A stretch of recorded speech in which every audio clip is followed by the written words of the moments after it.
Welcome back to Off Camera Facts. I'm Meg. I'm Kevin. All right, so today's topic is going to be, or some of the moments, or one, or whatever, that shaped you, that happened in your past, that shaped you to be who you are today. Do you want to start or do you want me to start? I have like 3 that I wrote down because Okay. I was like, dude, there's a lot probably. Yeah, well, I can start off. I would say, let's start with my parents. Okay.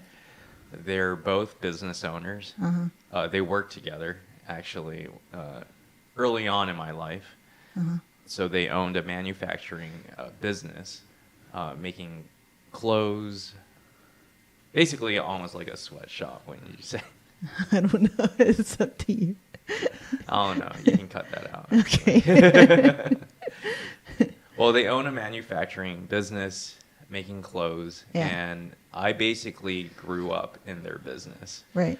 So every morning, which is, I would say I'm not like an early riser like you, but I'm still an early riser. I can still function early in the morning, and I like to start my day off early because I get all my work done. And I would say because of my dad waking me up at like 5 a.m. because we lived in like in a city that's the closest to the Inland Empire, and then we would have to drive to Anaheim for his work. We had to wake up super early, Yeah. and I didn't go to school in Yorba Linda. Yeah.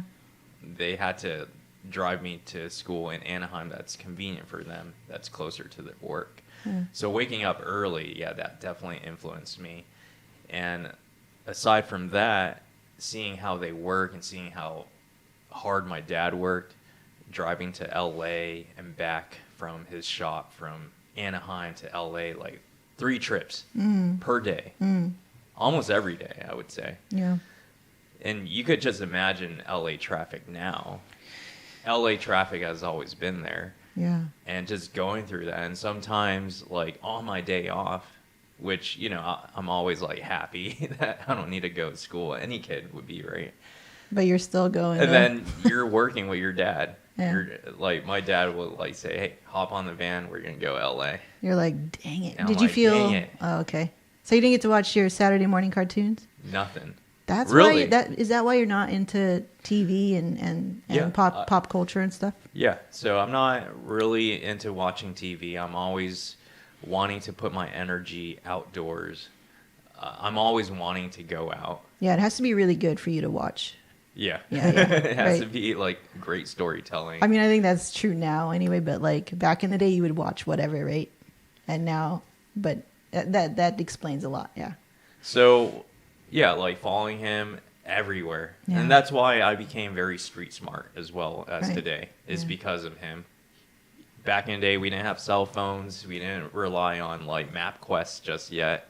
It was just pure memory. I always wondered that as well. Like when I was in probably 7 years old or just around that age, and my friends like invited me to their birthday party, and I told my dad like, this is their address. Do you know where it to is. go? He's like, oh yeah, I've been there before. I'm like, oh, what the heck? That's why you're such a good driver. Like whenever we go to a new spot, like this house, for example, you're always really good about finding alternate ways and like knowing how to get around without using the GPS. Whereas like me, I'm always putting the GPS, even though I know how to get there. I'm like, just in case, because I don't want to miss something or whatever. I'm like absent-minded, but you're really good about, taking alternate route and knowing how to get there without Google Maps and stuff. And which I take that skill, Yeah. and I apply it into our business, which relies on finding new locations, Yeah. finding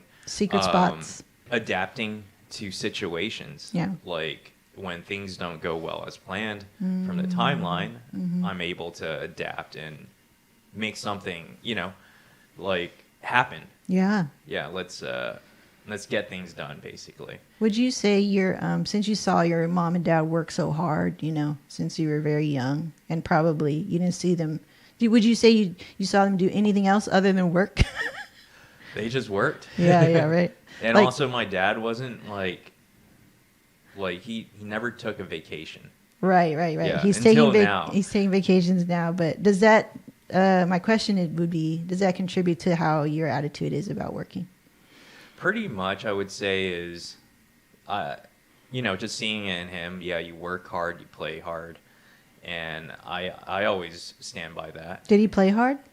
I would say he didn't play really hard, but he did buy things for himself, which are like micro rewards for him. Yeah. I feel like he's playing harder now than ever before.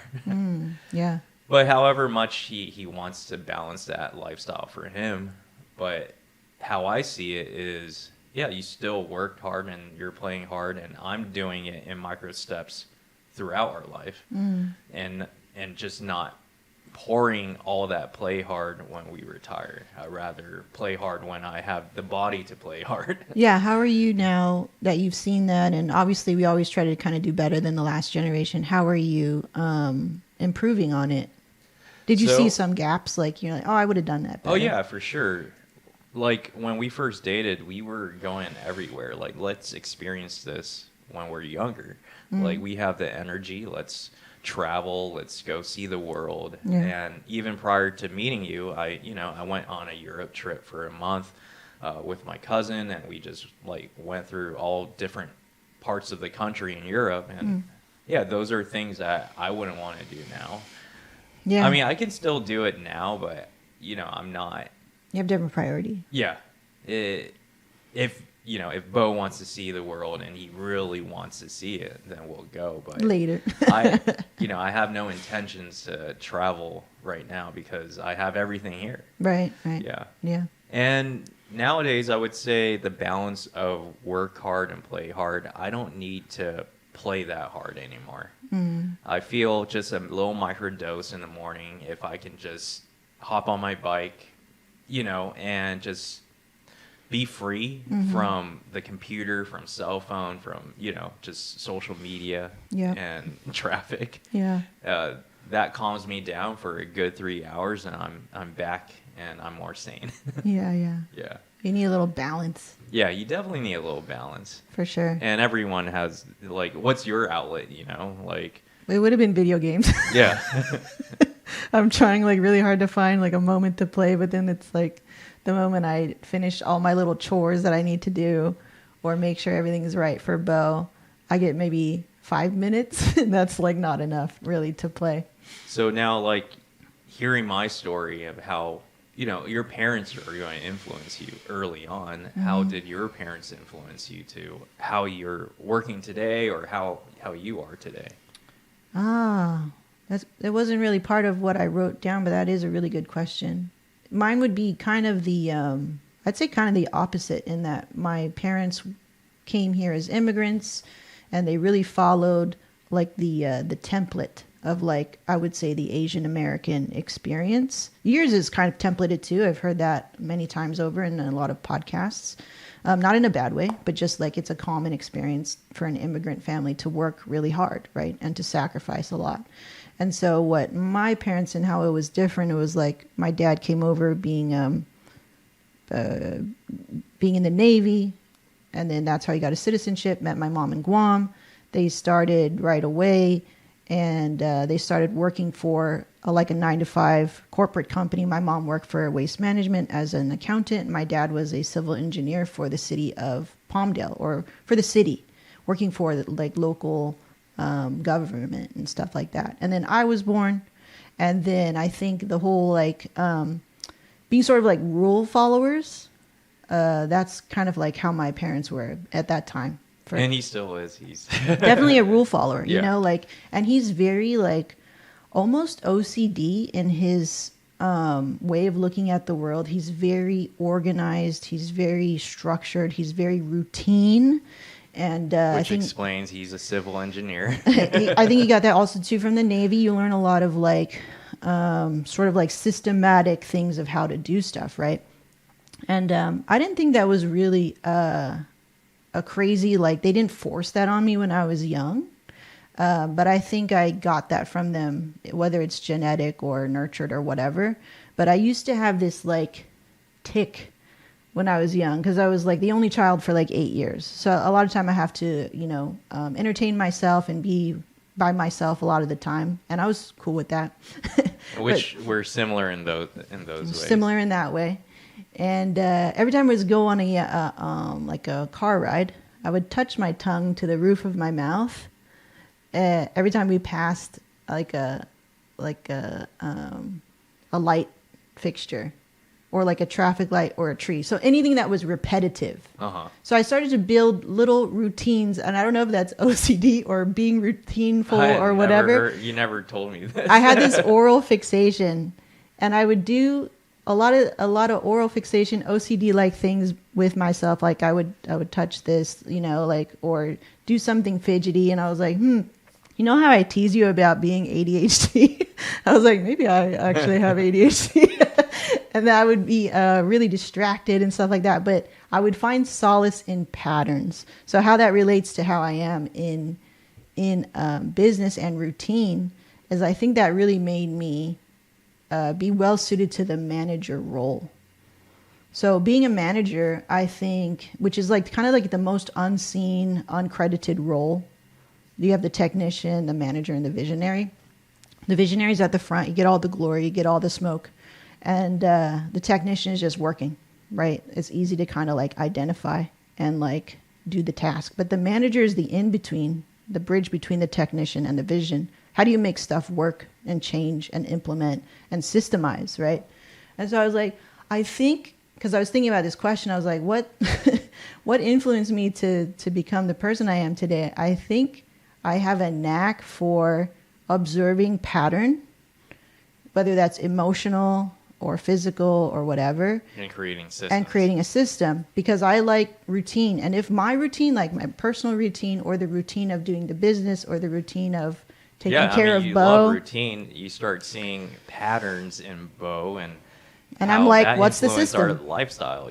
What's the system? Like, you're applying your natural abilities to your like what life, am I naturally good at? What are my strengths? And I think that came from when I was young. I have this like natural tick to like, 1, 2, 3, tree, like that, and it would go in my head like that, or light, well, light. At least you're not verbal about it, like while we're out in public. I think or it's something. Slight OCD. Like if I go, I was like, should I get tested or something? Whatever. Well, you're not OCD. It's not debilitating, but I think that's where it came from when I was young, because there's nobody to talk to in the car when on the way to like. The same thing could be said for you. It's not like you developed an oral fixation, but I did. Like I clean all the windows on me, but it just irks me. Yeah, you do have a window fixation. So I still will catch myself doing that sometimes if I'm in if I'm in this sort of like bubble, nothing's happening, but the light at nighttime keeps passing by the window, and so it would just like trigger me, and I would have some kind of weird fixation around that. And so definitely I noticed patterns. I noticed patterns, especially notice patterns like, I'll be like, I told you 5 times or whatever. Like I say that kind of jokingly, but it's like, because I take a note, I take a mental note, right? So like, it's not that it's coming out of left field. I am actually taking note of when things happen. It's just embedded in you. Yeah. So I think that's what has influenced me today. I just feel that I've leaned into that systematic, repetitive, routine, managerial role. And it works. I would say, another characteristic that I built along the way, naturally, I would say, is sales. And I don't think about it, but I'm always selling. You are always selling. But I don't mean to sell. It's just when you're so intrigued and so hyped. You're excited, on something, right? Yeah. And then you just sell naturally, right? Right. And I found myself in college working at the bookstore at Cal State Long Beach. And inside that bookstore, they had like a miniature Apple store. And I didn't know what I was signing myself up to. I just saw an ad, hey, work here. and you get to sell and be, I'm always into like technology back in the day. Yeah. I never owned an Apple computer when I worked there Why? Why they didn't hook you up? because I didn't really, I wasn't into computers then. Really? Yeah, I was always into like going out, more into guitars, drums, more band stuff during that time. Like after high school, we weren't always. Well, you weren't a gearhead and a tech head when you were working? I wasn't a tech head. So when did that high come? School. It came like when I started to sell Apple computers. Oh. And when you needed a computer in college, right? Mm-hmm. I didn't even think about it. I was just, early on, we were all writing things still. Mm-hmm. We didn't. Having a computer and walking around with one and studying I see what was a you're saying. luxury. Yeah, yeah. And this is, back in 2006 Uh-huh. when I went to Cal State Long Beach. I see. And so I worked there, started to sell computers. We didn't get any commission or anything, Yeah. but it was just, can you sell this to students? Yeah. And can you promote my ads? Like my boss will have weekly ads, like, point these out, point Yeah. these features out. And with that job, it definitely helped me how to systemize and structure our prices Oh. and how to put like things together to just make a package where it doesn't feel so plain that if you're taking a laptop and say, hey, it has 1 terabyte, it has this many gigahertz, and then you put a Spark in there, it has like a black keyboard, So we take that and then I implement it into our wedding packages to make it like, it's worth it. Yeah. You're selling. Yeah, that's what I learned. Like working with KLV from the very beginning, I didn't know it, but it's like you're selling with every word you say, every picture that you post, every interaction that you have. You're selling. And everything needs to look clean. Yeah.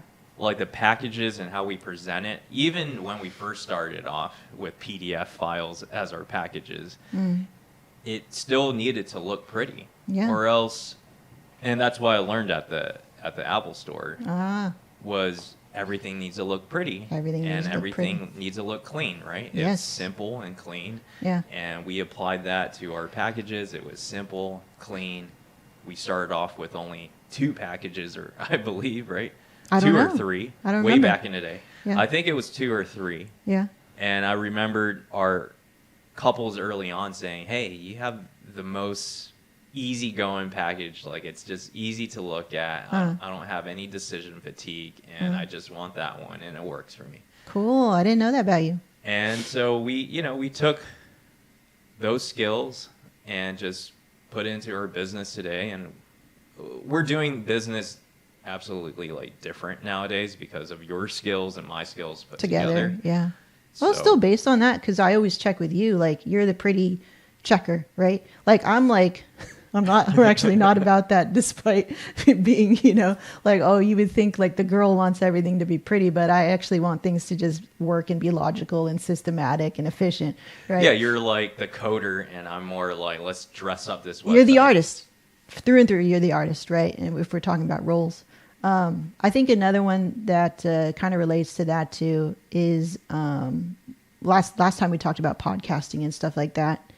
And when I had time doing that podcasting and trying to look pretty, I think maybe that's why I have an aversion to like trying to make everything look pretty all the time, is that when I was podcasting, this is way back in like 2012, 2011 or something, I would try to make myself the prettiest I can be, right? I would put on a lot of makeup, or more than I would be comfortable wearing, I think, in real life.